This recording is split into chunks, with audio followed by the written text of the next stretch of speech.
official waiting for us? The time has finally come.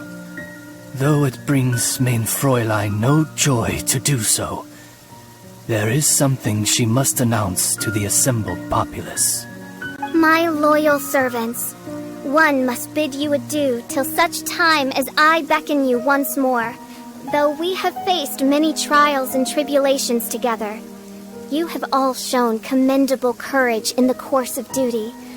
I feel a breeze now blows upon this place, and I feel that it blows in your honor.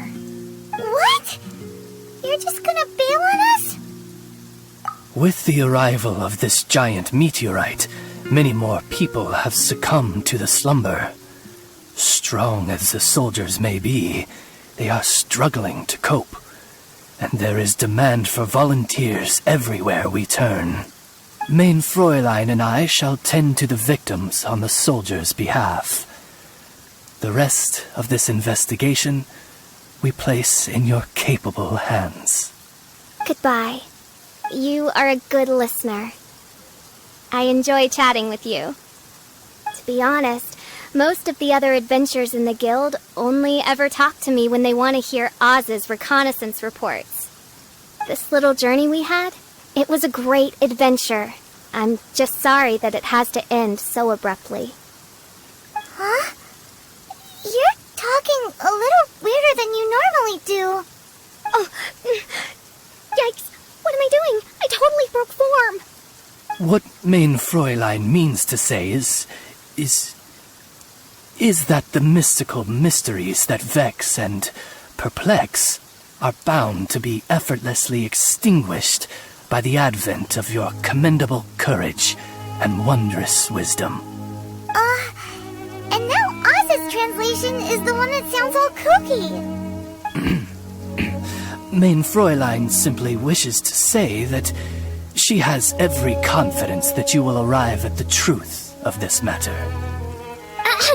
Most indeed.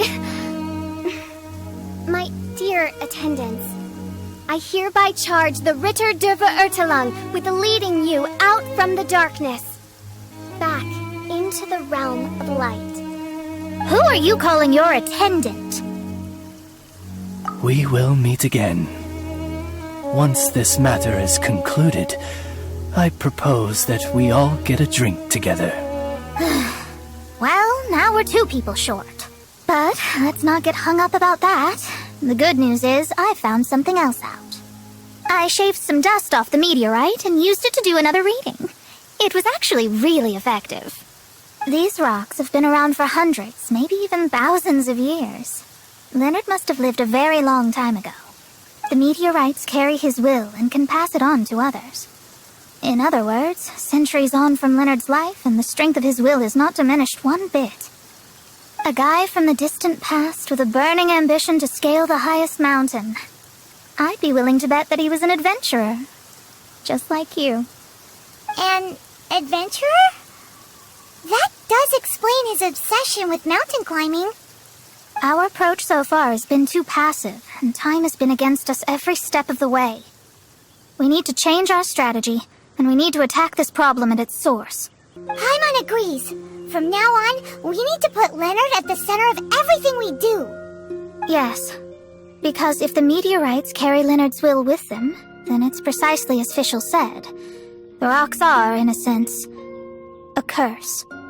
I'm a little incredulous, but it turns out her blind guess was actually spot on. No, I'm a respectable astrologist, and I shouldn't stoop to that kind of criticism. Anyway, all we need to do now is remove the curse.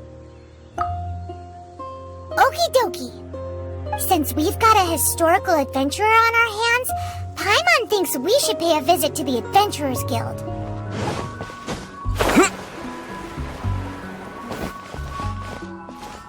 Our records show that there have been many adventurers by that name over the years. It is impossible to know which one you refer to. However, I do recall that there is a book in the library authored by someone called Leonard.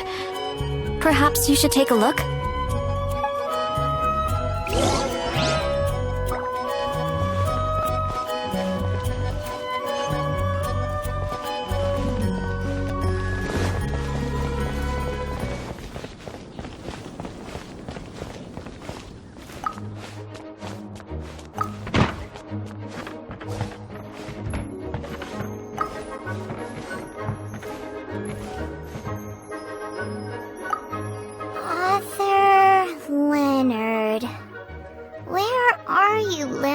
Leonard? Aha! Gotcha! The index says that Leonard's book should be in the northwest corner on the top floor of the library. Northwest corner. Should be right over there.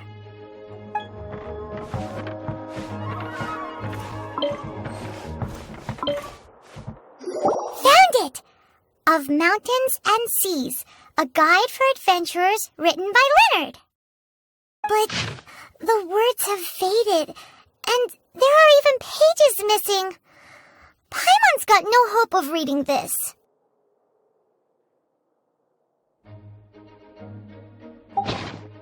Darn. Maybe we're just wasting our time on this one. Oh, right! Yeah, Mona! She might have a better idea.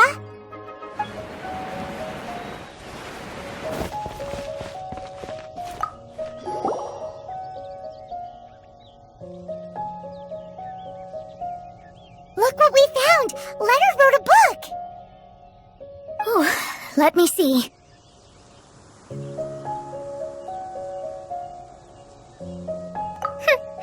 I could have predicted as much. Your average astrologist would definitely give up at this point. But I am Mona, progenitor of the future of astrology. Nothing can stand in my way. I simply need to deduce the missing portions with my astrolabe, write them in, and then decipher the text. Finished at last. So what does it say? Just as I thought. Leonard was an adventurer who lived 2,000 years ago. His lifelong dream was to reach the summit of a mountain called Pylos Peak. 2,000 years? So the constellation that caused the meteorites is from 2,000 years ago? Somehow, for some reason, this constellation was summoned down from the sky. I suspect that the Fatui have something to do with that part. Paimon thinks so too. Whenever something shady happens, you can bet the Fatui are involved.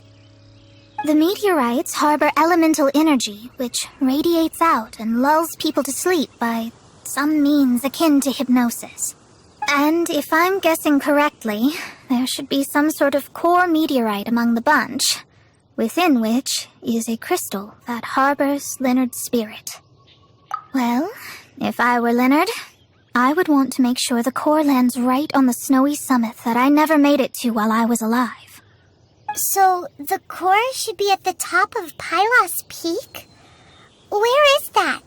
Paimon's never heard of it before. It's the first I'd heard of it too, so I compared the map from the book against the current topography of Mondstadt. Apparently, Pylos Peak no longer exists. Are you trying to say that the tallest mountain Paimon's never heard of just disappeared? I once read somewhere that the Animo Archon, Barbados, once used his divine power to mobilize the winds and blow the ice and snow from the face of the earth. The whole landscape of Mondstadt was changed in the process. The mountains of that age were replaced by the vast stretch of ocean we see today. Still, a mountain that high, drop it into the ocean and it'll still leave a trace. The summit still reaches just above the water's surface, so the place known as Pylos Peak in Leonard's day is today known as Musk Reef.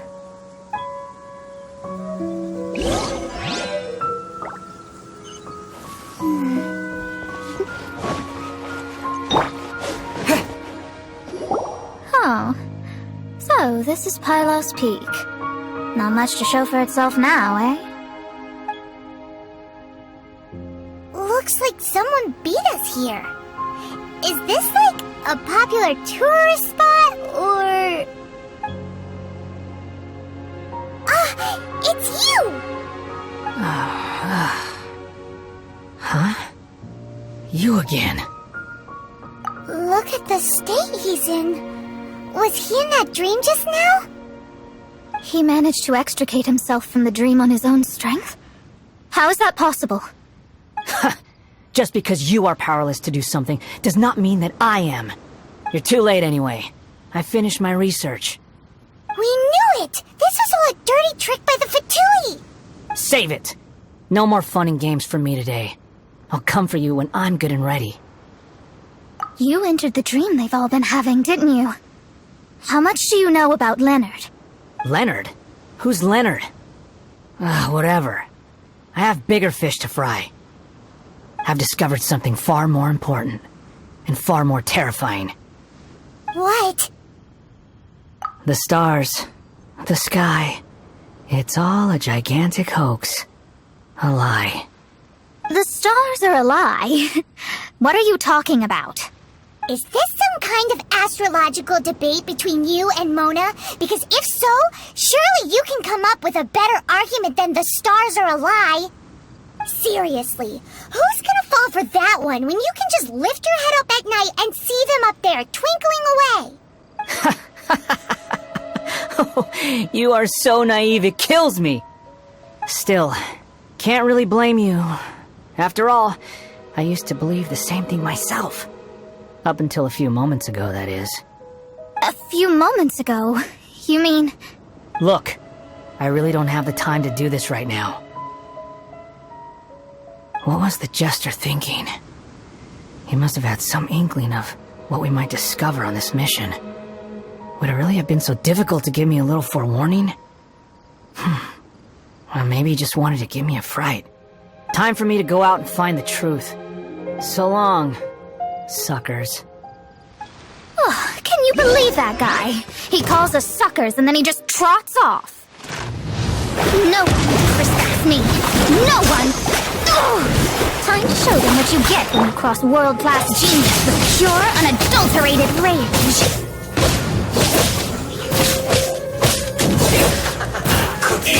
You need to hurry up! Roast and fry! An unfortunate fault! Windblade!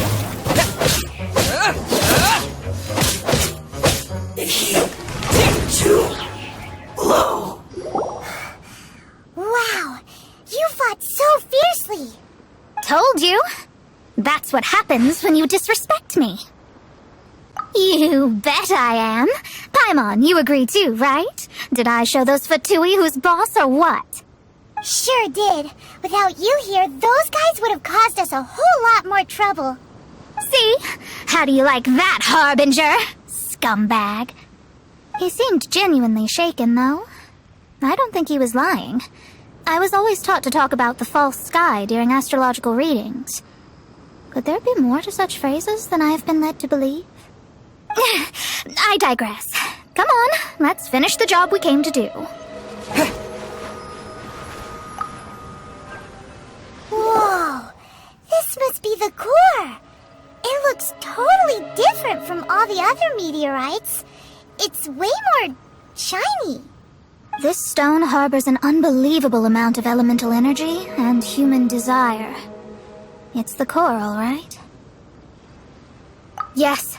Otherwise, the victims will never wake up. This core is the root cause of everything that has happened.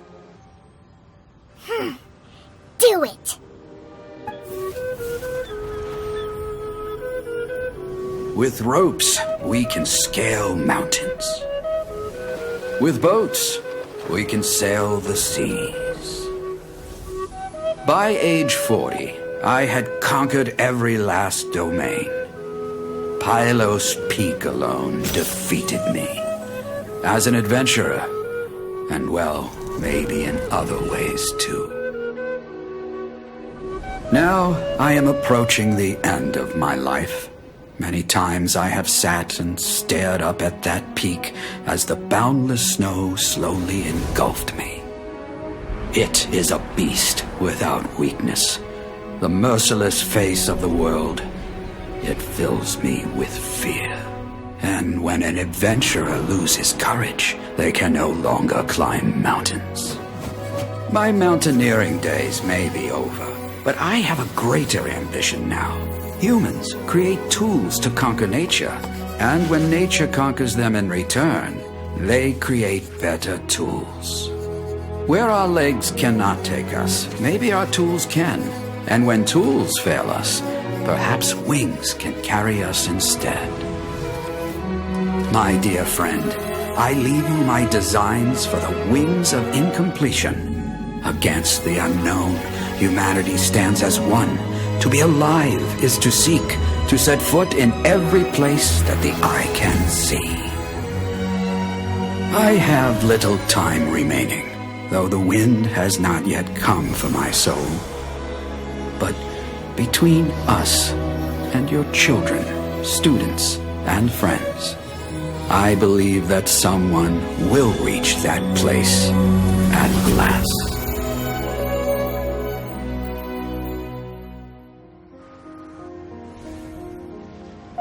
Wow. Well, that was unexpected. Who would have thought that human will can survive in the skies for millennia on end? Astrology really is an incredible thing. What makes you say that? The ability to communicate with the stars can give you access to all the secrets from throughout human history. Though, of course, very few astrologists ever reach that level. What's with the formal tone all of a sudden? And speaking of formal tone, what is the deal with that girl, Fischl? She's a curious one. Paimon thinks so too. She's so... how to put this? Yeah. Although, if you think about it, seems she was right all along. Is she one of these people who uses the wrong method but still gets the right answer? You may well be right. Even so, Paimon thinks that the most surprising thing of all was how Pylos Peak turned into a teeny tiny little island. A mountain of yesteryear now sits as an island in the sea. Almost anyone from Mondstadt could reach it now, just by jumping in a boat. In other words, everyone can climb Pylos Peak now. Do you think Leonard would be happy about it? The situation with Pylos Peak might be a bit of a shock. But now, with the help of the Animal Archon, the people of Mondstadt are able to glide.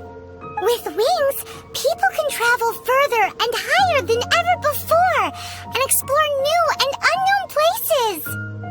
The victims should finally start waking up now that we've dealt with the core. And we have finally finished our commission from the Adventurers Guild.